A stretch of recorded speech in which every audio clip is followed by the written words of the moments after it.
Hey everyone, just a heads up, this is part 2 of a series. If you missed part 1, please click on the link in the description or in the cards. Thank you very much. Alright, now that we've identified the problem, let's talk about immediate solutions that we can do right now to improve our lives and better society. Now I want to clear up 2 points from my last video that were brought to my attention in the comments section. The first one is, in my previous video I talked about avoiding political solutions. Now what I meant by that wasn't that we shouldn't think about politics in general, but that we shouldn't rely on politics.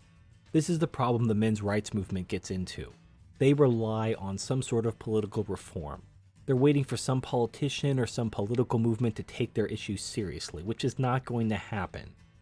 We can't wait for some pro-male politician or party to coalesce. We need to create the change ourselves. This is why any change has to be internal. It's something we can do individually or as a group that betters our lives now.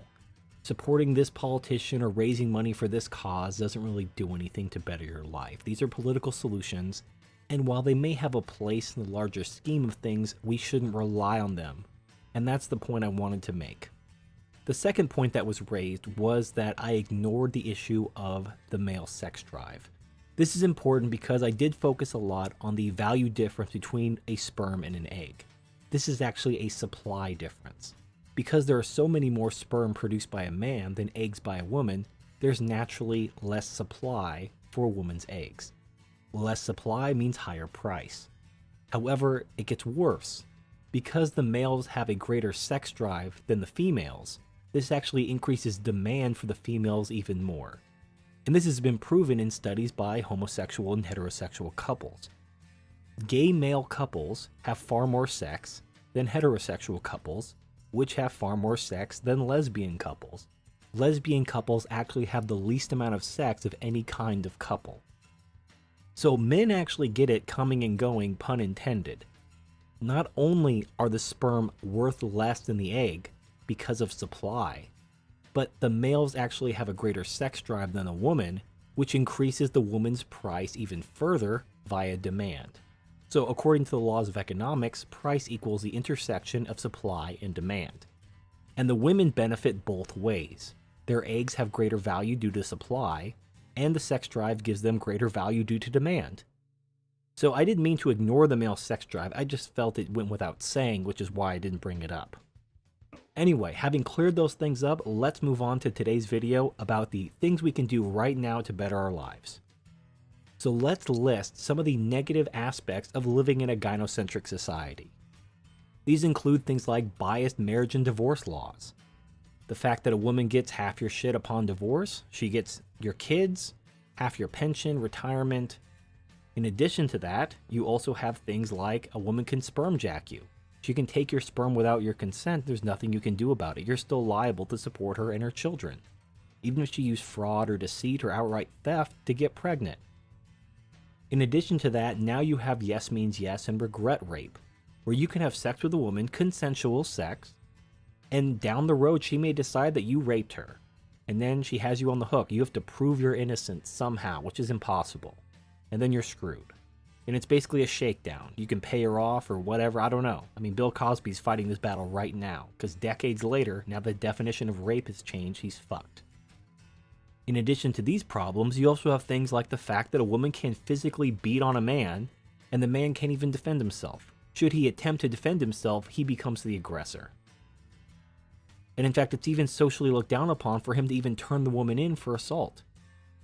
Even when a man is clearly the victim of a female attack, or even a female rape, they call him weak or a coward or something like that for standing up for his rights against a female aggressor. Lastly, there are various laws which promote women over more qualified men in things like academia, the workplace, government, welfare, everything. Women have a preference in almost every situation. So these are some of the problems, and I don't mean this to be an exhaustive list, but these are some of the problems of living in a gynocentric society as a man. So what can we do to protect ourselves from these negative elements? And this is MGTOW 101. Just don't get married. This protects you and your assets from some gold-digging whore divorcing you and taking all your shit, and making you a wage slave. However, in addition to that, if you continue to date and associate with women, you still run the risk of things like palimony, common law marriage, regret rape, yes means yes, all that stuff.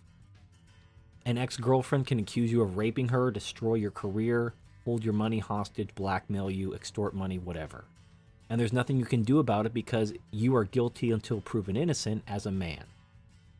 And the woman knows she has that leverage. So if you have any sexual contact with her, you're basically at her mercy unless you videotape the entire encounter. So how do you protect yourself from this? How do you protect yourself from palimony, common law marriage, regret rape, all that stuff? Well, the only thing you can really do is cut off your associations with women as much as possible.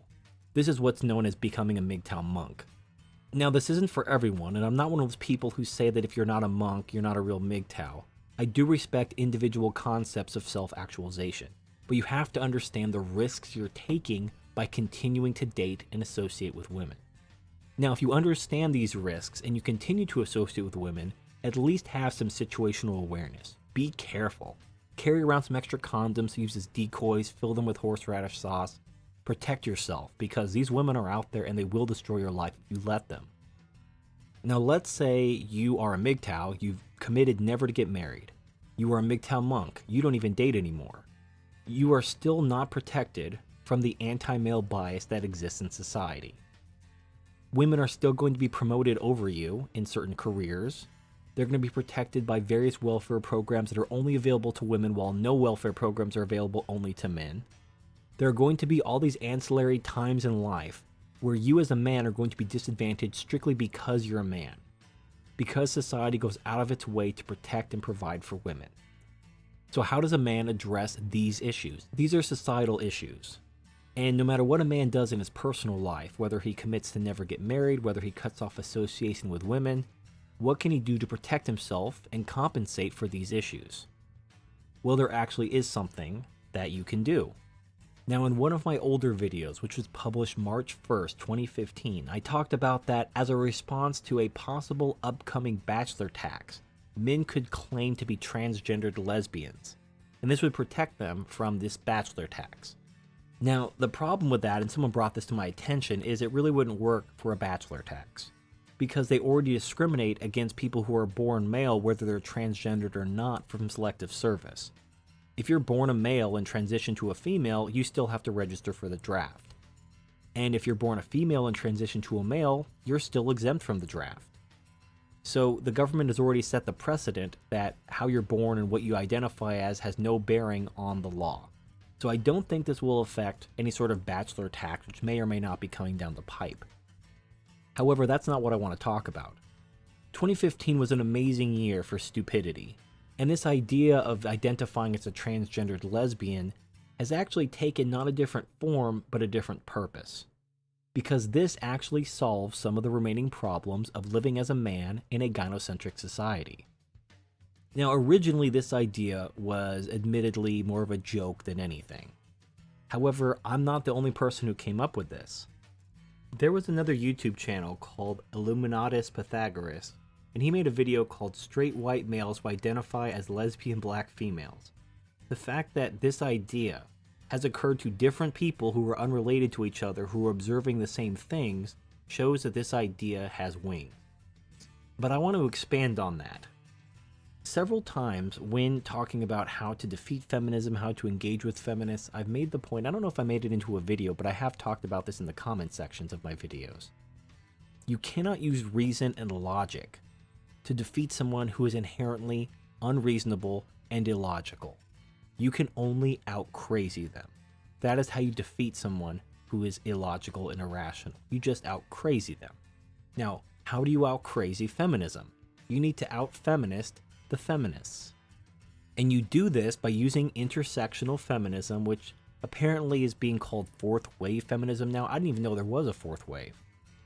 But this is hilarious because it actually does all the work for us. We simply need to ride the wave and watch feminism murder itself. Now you may be thinking, oh, TFM, the women will never go for it. They'll never fall for these tricks. Well, I would point you to the fact that Caitlyn Jenner, a woman, quote unquote, who has a XY chromosome and a penis, won the award for Woman of the Year in 2015. Now you're probably thinking, but TFM, the feminists really hate men and they have an own group bias, and although some women's groups may go for it, feminists will never go for it. Well, I'll turn your attention to Miss Piggy. Miss Piggy, who's a fucking puppet and has been puppeteered by a string of men. Miss Piggy has never been puppeteered by a woman. She's always been puppeteered by men. And she won Feminist of the Year in 2015.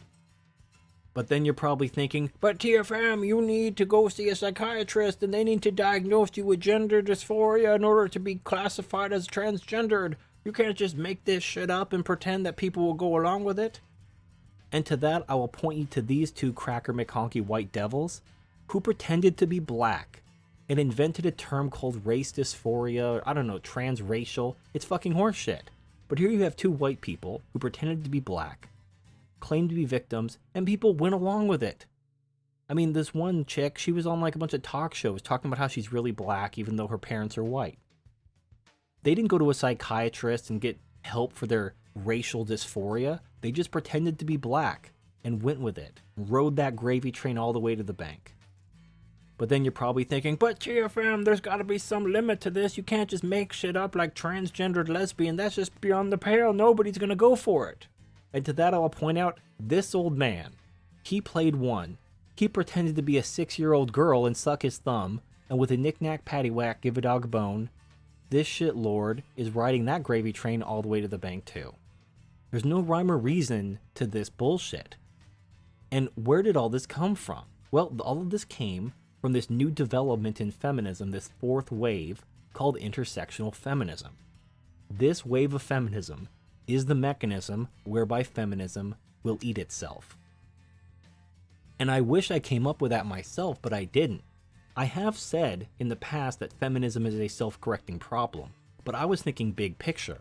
I thought feminism would correct itself by collapsing society and then a patriarchy would fill in the vacuum. I didn't actually think feminism would actually eat itself in real time, especially not this quickly. However, Marcus from the channel Groundwork for the Metaphysics of MGTOW called it spot on. In Marcus's video, Feminist Epistemology Part 3 Postmodernism, he goes into how postmodernism within feminism will actually cause feminism to eat itself, which is exactly what's happening. Now, I don't even think he thought this would happen this quickly, but I'll let him explain it. Milo Yiannopoulos made the prediction that the next big development in feminism will be, well, minority wars. Now, this is a true prediction that naturally follows from what I've so far presented about postmodernist feminists. But where Milo stops, I will infer all the way to the logical end of intersectional feminism. From how intersectional feminism is logically arranged, it will, over a long period of time, continue to introduce new criteria on which to carve up people and distribute oppression. This, in turn, will continue to fragment feminists into ever smaller camps, until eventually feminism will be nothing but gang warfare. Now, feminism will only truly die once the feminist prophets are themselves deemed as oppressors. As virtually all feminist prophets are upper-middle-class white women, then intersectional feminism needs to divide the world on gender, race, class, and education to negatively affect these women. Current intersectional feminism already carves people up on gender and race. Once it introduces class and education level, then upper-middle-class white female feminist academics will be an oppressor class of its own. Though I have no clear idea how academic pursuit will become a target of division in intersectional feminism, I can speculate that the ever-rising cost of university and the crushing school debt will begin to exclude more and more people who do not come from an upper-middle-class upbringing, and this will in turn paint an image of elitism as fewer people can afford to enter these institutions. Now, as a lot of women graduate with degrees coming out of the humanities, we will have progressively more women with crushing university debt who have been indoctrinated into feminist thought. As these women are basically unskilled labor as far as society is concerned, they will descend down into the working class. With a head full of ideology and a job as a hotel cleaner and crushing debt, I can see ressentiment brewing in this contingent of women who will begin to identify as part of the working class and feel exploited by the academy. I think it will be a woman, kind of like Anita Sarkeesian, a woman who decides to play a professional victim and starts to accuse universities as oppressive patriarchal construct designed to chain women with crushing debt that will raise this sort of consciousness within the feminist discourse. But again, this is merely speculation. Ultimately, the gang warfare among the ever-growing number of niche interest groups created by intersectional feminism will destroy feminism one way or another. If not through destroying trust in academic feminists, then through a lack of consensus due to infighting. So, here's the last thing that men can do to better their lives and improve society without relying on politics, and they can do this right now. And this is going to sound so incredibly counterintuitive that you may actually thumb down the video and leave a nasty comment. What I'm suggesting is that we support and perhaps even become active fourth wave feminists. Now, I know what you're probably thinking. No, God! No, God, please, no! No! No! No! But hear me out. Fourth wave feminism destroys the foundation of feminism as a whole. Because fourth wave feminism destroys the concept of gender. Now I want you to imagine the end game for this. Imagine if fourth wave feminism was successful and the concept of gender became completely fluid and arbitrary. Anybody can claim to be anything. That would completely undo decades of feminist laws. Imagine a government official calling a business, and let's say they pick up the phone and they're like, "Hello, this is the Office of Diversity from the government. We just want to ask you some questions about the upper management and executives of your company." And you're like, "Yeah, sure, what's up?" "Well, we just want to know how many women you have on the board of directors and how many women you have in upper management." Well, actually, 100% of our executive board and upper management are women. "Oh, that's wonderful. Oh, and how many people of color do you have in upper management and on the board?" "Oh, well, 100% of our upper management and board of directors are black women." "Oh my goodness, how wonderful, so diverse. So, what about religious diversity? How many religious minorities do you have on the board and in the management?" "Oh, well, actually, 100% of our board and executive directors are all black Muslim women." "Oh my goodness, well, what about, do you have any homosexuals or transgender people?" "Well, actually, 100% of our board of directors and upper management are transgendered black Muslim women." "Oh, well, that's fantastic. I'll mark your company as compliant. Thank you for your time." Now, meanwhile, if you actually walk into this company, it's nothing but old white men. But that's the beauty of intersectional fourth wave feminism. Men can reassert themselves in the workplace and in society by claiming to be women. And feminism will support them. They will support men reasserting themselves in society simply by applying a stupid label to themselves. So I'm a transgendered black lesbian Muslim woman, and if anybody says I can't because I'm not a real woman or a real person or whatever, I can sue them for discrimination. Because now gender identity is a protected class. That's checkmate. Check fucking mate. So all you have to do is when you apply for a job and they're not interested in hiring men, just mark yourself as a woman. And then when you show up to the interview in a suit, they're going to look at you and give you that look like, we had you marked down as a woman. You're like, "Well, actually, I am a woman. I'm a transgendered lesbian. Thank you for asking." Like, "Oh, we didn't know." And you could tell them, you can assuage their fears by saying, "I'm going to use the male restroom. I understand that could make people uncomfortable. I just want to let you know that I am a woman, but I don't want that to affect my work, and I do want to work here, and thank you for your time." And if they don't hire you, you can sue them for discrimination. But my guess is they will be happy to hire you, because then they could mark on their quota sheet that they hired a transgendered person, while at the same time hiring a strong, competent man for a position they were otherwise going to give to a slow, incompetent woman.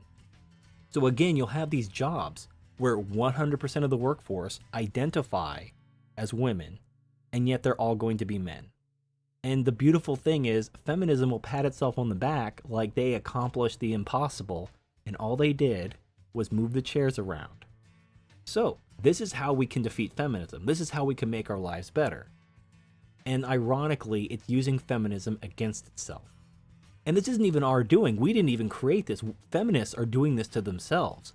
There have actually been these articles. For example, late last year, Germaine Greer one of the biggest feminists in the world, was disinvited from speaking to fellow feminists at university because of her views on transgendered people.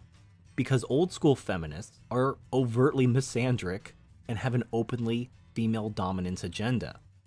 But this actually runs counter to fourth wave intersectional feminism. So these fourth wave intersectional feminists are actually rallying to put pressure on the quote radical feminists of previous waves to accept non-women into feminism. And this is fucking hilarious, because this is feminism eating itself, just as Marcus predicted. I don't think either one of us saw it coming this fast. But I actually think it's in our best interest as individual men and MGTOW to begin supporting and identifying as fourth wave feminists. I mean, you don't have to do it openly. It can be like a double agent secret identity thing. But by supporting intersectional fourth wave feminism, we're actually taking away the pedestal from actual biological women and opening the door for men to take that privilege away from them. And it's fucking hilarious. So just to recap, things we can do as individual men and MGTOW to better our lives. Obviously, don't get married. That protects you from the worst aspects of a gynocentric society. In addition to that, strongly consider no longer associating with women, whether dating, friends, etc. Because by associating with them, you do have a target on your back. They can betray you and take your shit whenever they want because they are believed by the law and you are not. And if you have sex with them, they can come at you years later, crying regret rape and fuck your life up. Just ask Bill Cosby. And finally, the big controversial step, consider identifying as a transgendered lesbian and supporting fourth wave or intersectional feminism, whether openly or secretly or whatever, because this is the weapon whereby feminism murders itself. So please tell me your thoughts. I realize this is probably a very controversial solution. So tell me your thoughts in the comments section, and next time we'll talk about long-term goals. Thank you for watching, and I'll see you next time.